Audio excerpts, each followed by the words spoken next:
So ತಾಯಿ ಅಂದರೆ ನಾವೆಲ್ಲ ಅಲ್ಲಿಂದ ಉಸು. ಸೊ ತಾಯಿ ತೋರಿಸಿದ್ದೆ ನಮಗೆಲ್ಲ ಗುರುವಿನ ಮಮತೆ. ಇದರಲ್ಲ ನಾವೆಲ್ಲ ಭಕ್ತಿಯಿಂದ ನೋಡ್ತಾ ಇದ್ದೇವೆ.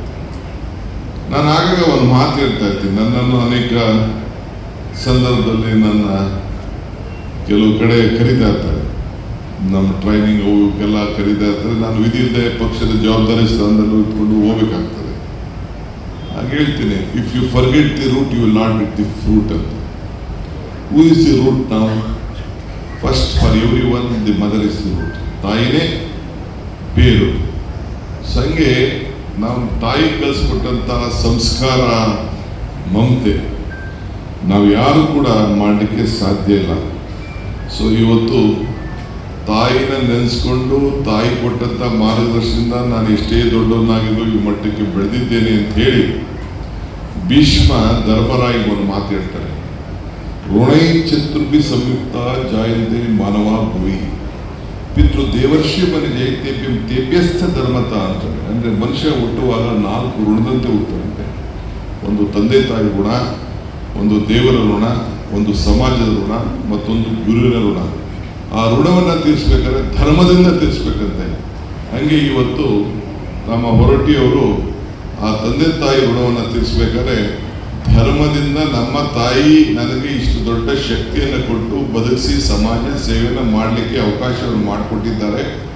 ನಾನು ಧರ್ಮದಿಂದ ನನ್ನ ಸೇವೆಯನ್ನು ಮಾಡ್ತಾ ಇದ್ದೇನೆ. 100 ಜನ ಮಕ್ಕಳಿಗೂ ಕೂಡ ನಾನು ಪ್ರೋತ್ಸಾಹವನ್ನು ಕೊಡ್ತಾ ಇದ್ದೇನೆ. ಶಿಕ್ಷಣ ವೃತ್ತಿಯನ್ನು ನಾನು ಆಯ್ಕೆ ಮಾಡಿಕೊಂಡಿದ್ದೇನೆ. ಸಮಾಜದ ಬದುಕಿನ ವೃತ್ತಿಯನ್ನು ನಾನು ಆಯ್ಕೆ ಮಾಡಿಕೊಂಡಿದ್ದೇನೆ. ಇವತ್ತು 10 ಜನರಿಗೆ ಪ್ರಶಸ್ತಿಯನ್ನು ನೀಡಿ ಸಮಾಜಕ್ಕೂ ಕೂಡ ನಾನು ಋಣವನ್ನು ತೀರಿಸ್ತಾ ಇದ್ದೇನೆ. ಧರ್ಮದಿಂದ ತೀರಿಸೋಣ ಅಂತೇಳಿ ಅವರು ಕೈಗೊಂಡಿರೋದನ್ನು, ಇದು ನಿಮ್ಮ ಮೇಲೆ ಒಂದು ದೊಡ್ಡ ಭಾರ. ಈ ಹಾರ ಇದೆಲ್ಲ ಇದು ದೊಡ್ಡ ಭಾರ. ಇನ್ನು ಹೆಚ್ಚಿಗೆ ಜವಾಬ್ದಾರಿಯನ್ನು ಹೊತ್ತು ಸಮಾಜ ನಿಮ್ಮನ್ನು ನೋಡಿ, 4 ಜನ ನೋಡಿ, ಕಣ್ಣಲ್ಲಿ ನೋಡಿ ಈ ಕೆಲಸವನ್ನು ಮಾಡ್ತಾ ಇದೆ. ಅದಕ್ಕೆ ನೀವು ಕೂಡ ಮುಂದಕ್ಕೆ ಭಾಳ ಹೆಚ್ಚಿಗೆಯಿಂದ, ಎಚ್ಚರಿಕೆಯಿಂದ ನಿಮ್ಮ ಸಾಧನೆ ಇನ್ನೂ ಉತ್ತಮ ಮಟ್ಟಕ್ಕೆ ಹೋಗ್ಬೇಕೇ ಹೊರತು ಇನ್ನು ನಮ್ಮ ಸಾಧನೆ ಸಿಕ್ಕೋಯ್ತು ಅಂತ ಕೊನೆಗೆ ಕೂತ್ಕೊಳ್ಳೋಂಗಿಲ್ಲ. ಅದನ್ನು ಕೂಡ ನಮ್ಮ ಪ್ರಶಸ್ತಿದಾರರಿಗೆ ಈ ಸಂದರ್ಭದಲ್ಲಿ ನನ್ನ ಕಿವಿ ಮಾತನ್ನು ಹೇಳಲಿಕ್ಕೆ ನಾನು ಇವತ್ತು ಬಯಸ್ತಾ ಇದ್ದೇನೆ. ಬಂಧುಗಳೇ, ಯಾರ ಸಾವು ಸಾಧನೆ, ನಮ್ಮ ವಿವೇಕಾನಂದರವರು ಮಾತಿರ್ತಾರೆ, ಸಾಧನೆ ಇಲ್ಲದೆ ಸತ್ತರೆ ಸಾವಿಗೆ ಅವಮಾನ, ಆದರ್ಶ ಇಲ್ಲದೆ ಬದುಕಿದರೆ ಬದುಕಿಗೆ ಅವಮಾನ ಅಂತೇಳಿ. ಹಂಗೆ ನಮ್ಮ ಏನು ಒಂದು ಜೀವನದಲ್ಲಿ ನಮ್ಮ ಬದುಕಿನಲ್ಲಿ ಪ್ರತಿಯೊಬ್ಬರು ಕೂಡ ನೋಡ್ತಾ ಇರ್ತಾರೆ ನಮ್ಮ ಆದರ್ಶ, ನಮ್ಮ ಮೌಲ್ಯ, ನಮ್ಮ ತತ್ವಗಳೆಲ್ಲ.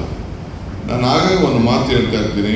ಮೊನ್ನೆ ಅಸೆಂಬ್ಲಿಲಿ ಕೂಡ ಇದೇ ಹೇಳಿದೆ, ಮನುಷ್ಯನ ಹುಟ್ಟು ಆಕಸ್ಮಿಕವಾದ್ದು, ಸಾವು ಅನಿವಾರ್ಯ, ಜನನ ಉಚಿತ, ಮರಣ ಖಚಿತ ಅಂತ.